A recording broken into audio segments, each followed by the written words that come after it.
Okay, here is an after. This is actually a couple of days after pruning this fig. We have definitely pulled some height out of it, and we removed some of the limbs that were laying way too close to the ground, but there's a major limb right there, and that probably happened many years ago.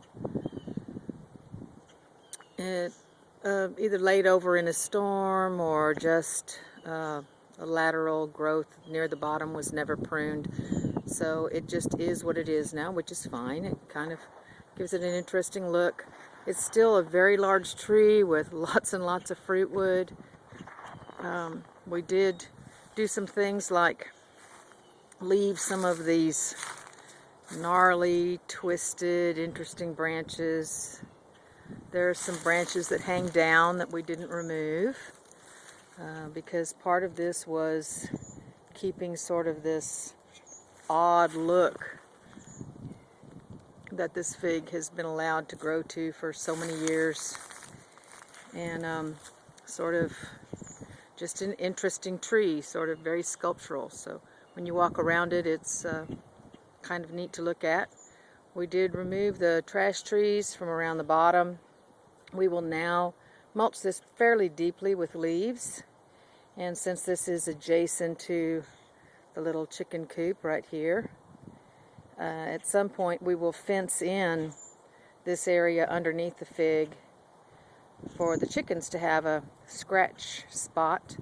It'll also be very shady in the summertime, and it'll be good for them to be under the fig. It will give the fig a little fertilizer, but fertilizing a fig is not our main goal with this. It's just to give the chickens a happy place to scratch. So that's the saga of trying to return this fig to some sort of manageable size, height. We don't care about the width. And to remove a lot of the very shrubby undergrowth of both fig seedlings and where the fig had rooted in and reproduced, and then the little trash trees that we just couldn't get at until we removed some of that underneath it. So that's the end of the story of the old fig tree until it's time to harvest leaves.